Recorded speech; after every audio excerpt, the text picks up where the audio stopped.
Welcome to the Life by Design podcast with your host, Jessilyn and Brian Persson, where we help you build your wealth through real estate. Today, we're so excited to have a power couple on with us today, Zorya and Patrick, who are real estate investors, also have two young boys, but have a background in engineering where they first met. I'm going to let them tell us a little bit more about themselves. Welcome, Zorya and Patrick. Thanks for having us. Yeah, thanks a lot for having us. Yeah, we can talk about ourselves quite a bit. So, where would you like to start? Tell us. We know you're a real estate investor, so tell us, what do you invest in, and how do you help others when it comes to real estate? So yeah, we've been investing since 2013. We've invested in single-family homes, half duplexes, garage suites, small multifamily, and more recently, larger multifamily that Zorya has been participating in and working on in the U.S. And we help others by through a coaching program called Multifamily Makeover. It's a program where we help basically investors make the transition from essentially single family into multifamily and all the steps that are necessary along the way. That's awesome. Now, we've known you for quite a few years now, and you were both engineers, I think, when we first met you. And if I'm correct, you've both stepped out of those careers and you're full-time into real estate. Can you share a little bit about what that journey looked like? Yeah, absolutely.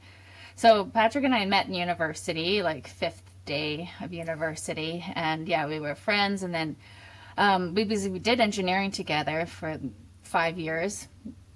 And, after university, that's when we traveled together for 5 months around Europe and really got started in our engineering careers. And it was about 3 years into that we, I guess, discovered real estate investing. We were doing a lot of reflection about what's next. We were I had personally got my PEng and was looking to the future now, because that was always the goal. But once that goal was attained, we kind of thought, what do we do now? If we just work for the rest of our lives in our careers, or what else could we do? And we started looking more into investments and self-development books. We started reading other things other than engineering books. And that's when we really came across Robert Kiyosaki's Rich Dad, Poor Dad, specifically the Retire Rich, Retire Young book. And that's where we really learned about the concept of investing and, employer versus being an employee versus being a business owner, because we never were really taught that too much. So that really was the first mindset shift that really got us, down this road. And initially, we were thinking of, maybe we could be business owners. Maybe we could start an engineering consulting firm or something like that. But we pretty quickly realized we didn't really have the experience for that yet. And so we started looking into real estate investing, which was mentioned in that book as well. And we were thinking, I wonder if anyone in Edmonton invests in real estate. Because that's how little we knew about it. I wonder if this works here.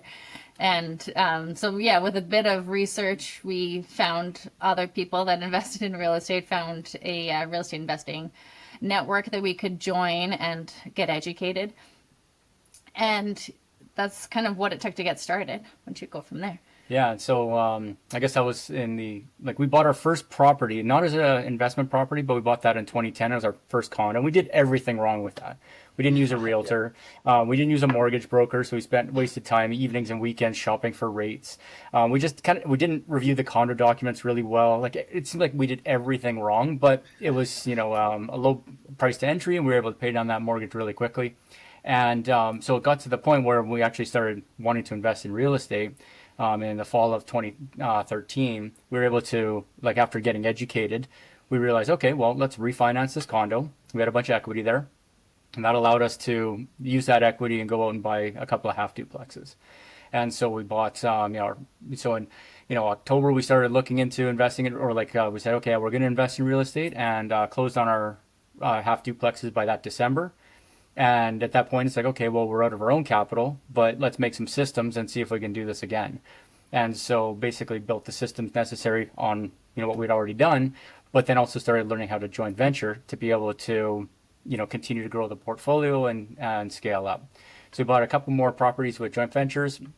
And or bought a different house. So we moved out of the condo in 2015 because we wanted to have a little bit bigger place to be able to raise a family in. And so, and then at that point, price of oil went down, and a lot of the real estate investors in Edmonton were pretty nervous, and so we saw our rents drop quite a bit. So we kind of just said, hey, we got a number of mortgages on our name. Let's see if we can ride this out. We didn't know what was ahead of us, but managed to make it through there. And then we realized, hey, this is all good. We managed to keep good tenants in our units, and from there continued to grow and scale. So continued doing more joint ventures and some new builds and some new properties. So and it wasn't until I guess it was about 2018 that we were basically taking possession of one of our new builds. It was a new house with a garage suite, and it got to the point where the financing became a pain, and painful for our joint venture partners. And so they just said, the returns are great, but we don't want to do this again, just because it's so invasive for them that they just didn't. It was too much effort for the returns. That's how they felt. So I said, okay, well, how do we do this but make it easier for an investor? And that's when we started really looking at commercial financing and looking at multifamily. Like we saw somebody presenting on multifamily and said, hey, we should explore this a little bit more, because now they're talking about a business, and that that excited us. Yeah, and we didn't know at the time that we could jump into that, but after learning more about commercial financing, it suddenly made sense, and we realized that we were at the point with we only had 7 doors at the time, so I think we initially thought we're not ready for multifamily yet, but after learning more about it, we're this does make sense because of the net worth we've created from that, and in the difficulties that we're having with our joint venture partners, and we couldn't qualify for residential financing anymore. So after just learning a little bit about how it works, we realized it was the right move for us to get into multifamily. And then just when we first got started, we got educated, joined a program that got a mentor that could help us through that first purchase.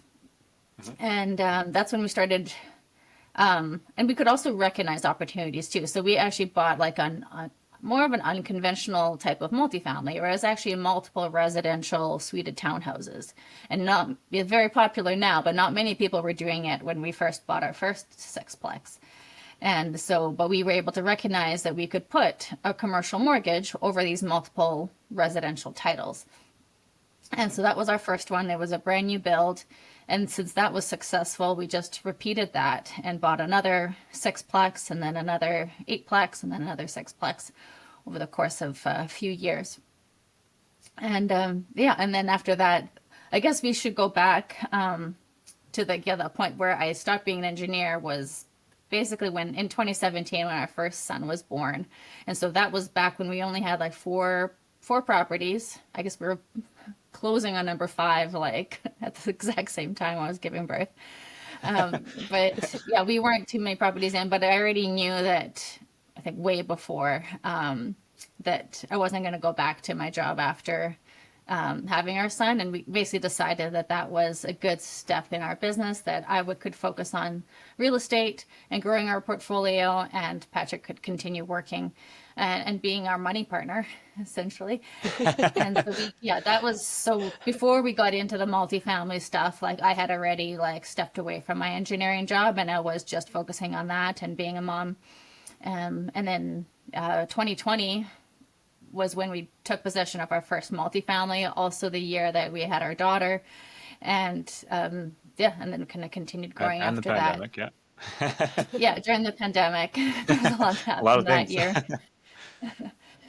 Yeah, but now we're 5 years later from that first multifamily purchase, and now we have our asset managing 177 doors. So a lot of that partly in Edmonton, and Patrick's been able to focus on taking that, overseeing that side of things, and then I've been focusing on the large multifamily project in Houston, Texas. So that was 144 doors that partners and I acquired almost 2 years ago now, and I've been the asset manager on that, and that has been a big value add project where we've renovated 96 of the units and did a lot of renovations on the outside as well, and now we're getting to refinance that. But the only reason we've been able to do that is Patrick stepping away from his job just over a year ago and been able to, so we could handle all of that. We basically went from like 26 to 177 in a matter of 1 month. Yeah. 2023 was a busy year. Yeah. And it was just kind of, it was a good natural transition. Because yeah, like if Zorya was to try and do all the asset management for Houston as well as all the local asset management, it would just have been too much. And so it was kind of it was the perfect timing to be able to step away from one career and step into another. Yeah, and 2023 was also 2 years ago when we launched the multifamily makeover program. So it was like doing that and basically mentoring other people at the same time. So it was a lot going on, and I don't think I could have gone too much more without Patrick like stepping in and helping. That's awesome. Awesome. That's Yeah. where we are now. So yeah, now at this point it's continuing growth, continuing to build our local portfolio, and then also looking at seeing where the opportunity is going to lie. Because I mean, obviously there's been a lot of shakeup in the economy, Yeah. A lot of uncertainty that's been playing out over these past 6 months. Just with the administration of the United States, changing government or potentially changing government in Canada, and so it's just about, okay, let's position ourselves to be able to take advantage of what's the opportunities to come. So that's where we're at now. Awesome. That's great. So, I mean, obviously you had many challenges along the road. Can you tell our viewers maybe one or two of the challenges you faced and how you overcame them? If they're looking to start this journey, obviously we don't want them to just start by buying 100 doors, right? That is too much and it will cause overwhelm and we shut down. And so we try to help our listeners by giving them nuggets and tidbits of just those first few steps. Maybe they're thinking about getting into real estate, they're working full time, they have a family, it can seem overwhelming. But I think you two addressed it very well. And we have a similar style where one of us stepped out of our career to take this on full time. The other one, let's call us the money partner, until it's time to transition us both. But it doesn't have to be both of you all in at once. And as a matter of fact, that probably wouldn't have worked so well for you guys. Can you talk a little bit to that? Sure. So thinking about some of the big challenges that kind of came along the way, and there's been a lot. But I think that one of the things that is very important is being able to take, those growth actions, like in carving out time to actually, take the next step. Whether that's, okay, well, what do I need to do to accomplish this goal that I'm going after? And then taking meaningful action towards that every single day. So when we first got started, it's like, well, we knew where we wanted to go. So it was pretty easy. And we both had, careers at the time. So it's, okay, well, what do we need to do today to move towards that goal? Whether it was refinancing a condo or, speaking with mortgage brokers or speaking with realtors or whatever it might be, just building that power team, taking meaningful steps every single day to get to where you want to go. Yeah, I would say that one of our biggest challenges, we didn't have so much of, a challenge getting started. So we didn't really speak to that so much. We just, we luckily found a good community where we could learn from. And then we knew that we had to find a power team. And so because we were both working full time, I was dancing and volunteering a lot. Like we knew we didn't have that much time to do this. So like putting that power team in place, like hiring a property manager from day one for our very first property, that helped us, before we got to having challenges with our time, we knew that we had to put those like systems and people in place.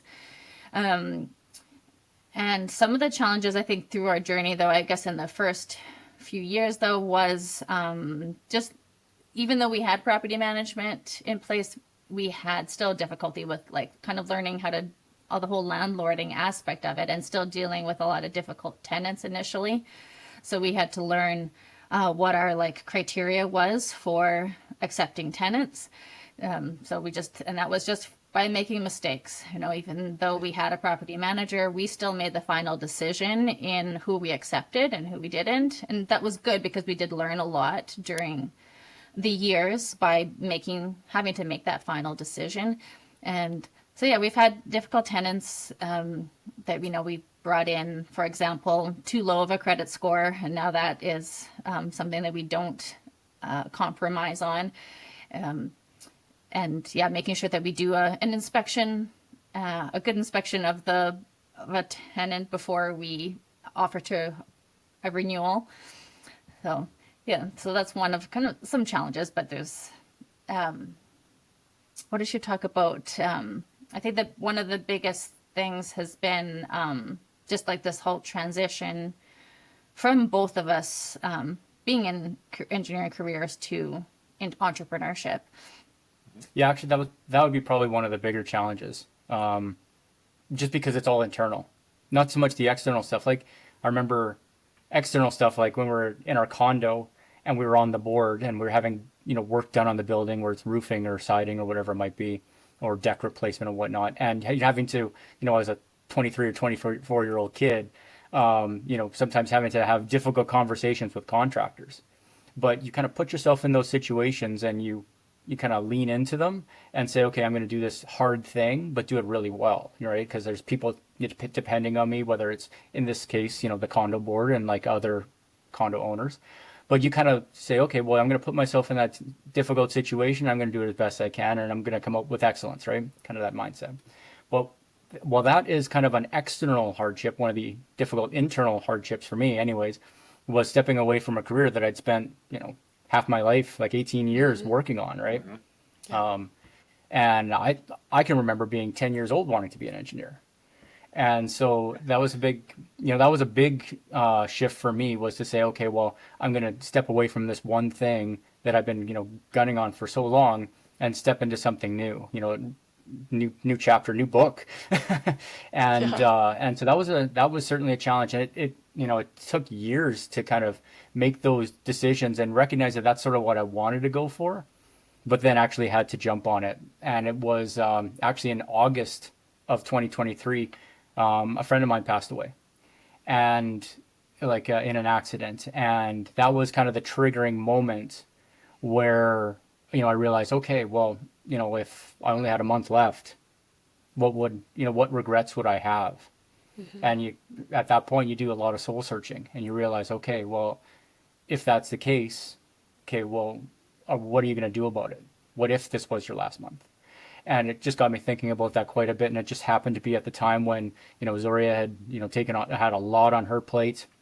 And it just made me do those reflections and say, okay, well, and every day driving to and from work, there was this kind of pit in my stomach where this feeling where it's like, like I should be working on our business. This should be the thing that I should be doing. And it wasn't until that, that incident or that event that, I really had to search within and say, okay, let's where companies for years have placed bets on me, saying, hey, this person is a, competent individual, knows what they're doing, can be put in many different situations and do well.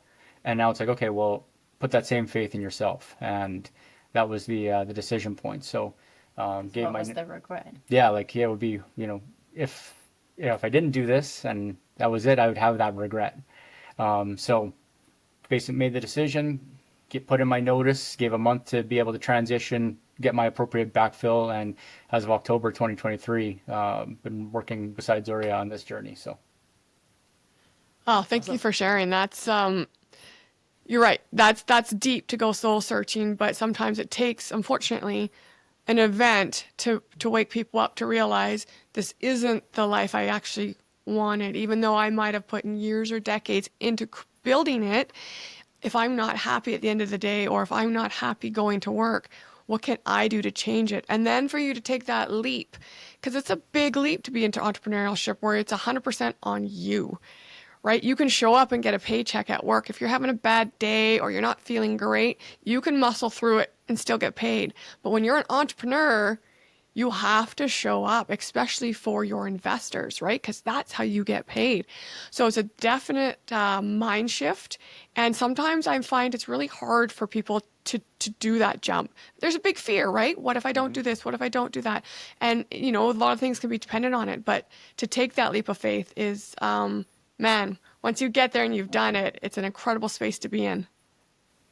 Yeah, for sure. Yeah, and so for some people, if they can just do it on the side, and just do a slow transition, that is probably the safest, but at a certain point Yes. you have to kind of go all in. And then we kind of did that by, me leaving my career first and then Patrick. But it's not like it was a surprise. Like we knew this was the direction we were going, but it was just like actually just making that decision and doing it. It took that event. Yeah. And because that wasn't the original plan. The plan was to continue working. The plan was to keep going that way. It was just that, yeah, again, that circumstance, that event that made me, have that realization. So that was the kind of the tipping point or the pivot point. And I think a lot of the thing that also helped is just being clear on our values and our needs as well. And just through this whole journey, it's been a kind of a journey of discovery, like who we are and what's important to us as well. And I think being dialed in on that had also helped in the decisions that we've made along the way. So, making value-based decisions has all helped a lot of the way, because Patrick did go from a transition from one job to another. And then again into entrepreneurship. So just leaning in on that and really knowing what our values are, and also our human needs. I'm not sure if it's a little bit less talked about, but the human needs as we see them are a growth, significance, contribution, loving connection, uncertainty, and certainty. So there's 6 different ones, and everybody needs all of them, but knowing which are your top 3, that's really helped us as well. And so it's helped us understand why certain activities that we do are fulfilling versus other things. And so it's because they're fulfilling because they meet those needs. So in my case, it's growth, contribution, and love and connection. Whereas Patrick is a little bit different, where his significance is a little bit more important to him. And so when we're looking to what we need to do next and what will be a good fit, we've learned to kind of tie it into that. That's great that you can have your values to fall back on. And I agree with that. It's values. And I'm always supportive of having a vision. Like you have the big picture of where you want to go with your family. And then when times get a little rough or tough or in a space you don't want to be, you pull it up, right? And you review, okay, what is our values and what was our vision? Like I know one we've shared for years was time freedom. Mm-hmm. We've always, no matter what we chose to do, did it give us more time freedom? Because that was our wealth goal, right? And if it didn't, we had to be like, okay, let's not take this on. It doesn't contribute to where we want to go. And it's not always easy when you're in a situation, someone's asked you if you want to do something, and we want to be like, yes, of course. But it's like, no, hold on. I need to evaluate how this fits into the bigger picture and whether it works for me and my family, and being okay to say no if it doesn't. Did you have more to add? It's so much easier if you kind of almost have that as a reason, and it's yeah. One of the big catalysts for change was going back to values-based decisions. Was my realization that that the companies that I was working for, the direction that they were going no longer aligned with my values. Which was a little bit odd. And that wasn't the case for the first 5 years of my career. First 5 years of my career, it was like, man, this is my dream job. And everything about this is fully aligned. But when you start, if for example, a company isn't, doing things that are aligned with your values, all of a sudden you get frustrated. And it wasn't until, I listened to a podcast at the time, and, that was pointed out that you get frustrated when your values are not aligned with, say, company values or a partner's values or whatever it might be, and you can have frustration there. And that was kind of a big learning for me, is just like, no, if this, I can't be, happy or, moving forward in the same direction as this because it's not aligned with my values. And, that can really be I guess a guiding factor in saying, hey, is this where you want to be for the next 30 years, or is a different path starting to shape up for you, right? So, absolutely. Yeah, I experienced that for sure. The company I was with years ago definitely no longer aligned with my values, and I had to leave. That same gut feeling that you got when you were driving into work was what I got, just a little bit shorter, shorter of a drive, I think, because you had a heck of a drive if I remember where you worked. But yeah, I Yes, totally get that. 45 minutes. Values based and that gut feeling, eventually it gets to you, and eventually you got to take action on it. And it's probably not until after you've taken action that you realize like, oh, that's not there anymore. And it's like, oh, hang on, I've learned something about myself, and now if you're kind of like now in, I guess, in alignment with those values, things are kind of where they need to be. So Absolutely. So we're going to start wrapping this up here. Is there one piece of advice you'd like to share with our audience that maybe didn't quite come out yet today? yes. You say one, I'll say one. Sure, I'll say that growth comes from operating outside your comfort zone, right? Like from working hard, but then not shying away from being outside your comfort zone, but leaning into it, and executing with excellence, right? So like those, I go back to like when I was a young man, and having to act as quality assurance for work on the condo board. Those are difficult conversations, but you recognize that again, that's where growth happens. Is you know what the right thing is, and doing the right thing, and kind of leaning into some of those hard conversations or those tough times, or those tough activities. Those are the types of activities that allow you to grow, and not shying away from them, but stepping into them. Yeah, and another big example is me like stepping into the asset management role for this property in Houston, and this project has been like 10 times 10x of what we've done before. And yeah, it took just, I guess, trust in myself that I could figure it out, and also like Patrick said, just leaning into it and putting in the work, and just facing those challenges, because that's where that growth comes from. It's not operating in your comfort zone. And so I had to also take that leap and going into a bigger project, and because it was, yeah, it's so much bigger, like everything about it, with from how it's in a different country, so taxes, insurance, leasing, everything is different, and then the complexity that comes from having multiple entities and having multiple partners, and doing it from operating it from a different country as well. So yeah, I think as advice to people getting started, whether, again, you don't want to jump into something big like that, but you always want to take, I guess, do the next scary thing. And I've, experienced that in my public speaking journey as well. It's like, that's how you continue to scale and grow.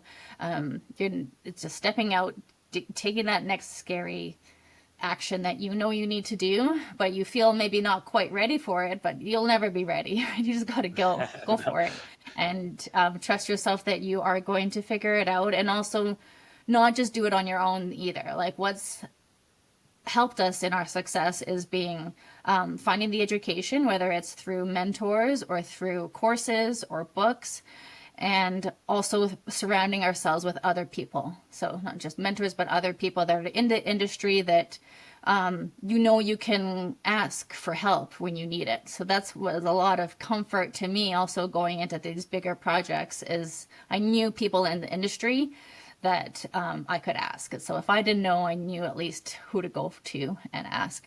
And so it comes back to one of our recommended books all the time is Who Not How. Which is all about finding the right people rather than trying to learn how to do everything. Thank you. Yes, that's absolutely great advice. And we're huge advocates for finding mentors and putting yourself in a room with like-minded people. So if our audience wants to get a hold of you, can you share their best way to do that? Yeah, I think a few different ways. Well, you can follow us on Instagram at Zorya Belanger. We also have our website is brei.ca.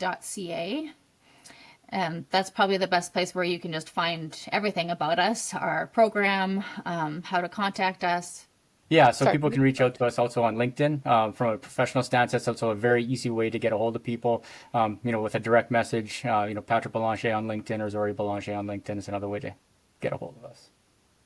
Excellent. Thank you. Yes, we'll include the links in this episode when we do air it. We want to thank you again for taking the time to share your story and your journey with us. We really appreciate having other power couples on here talking the real estate journey like we do. And I just want to thank our listeners for listening in to the podcast, which we release every 2 weeks at Life by Design. You can find it on all streaming platforms. Until next time, have a good one. Thank you.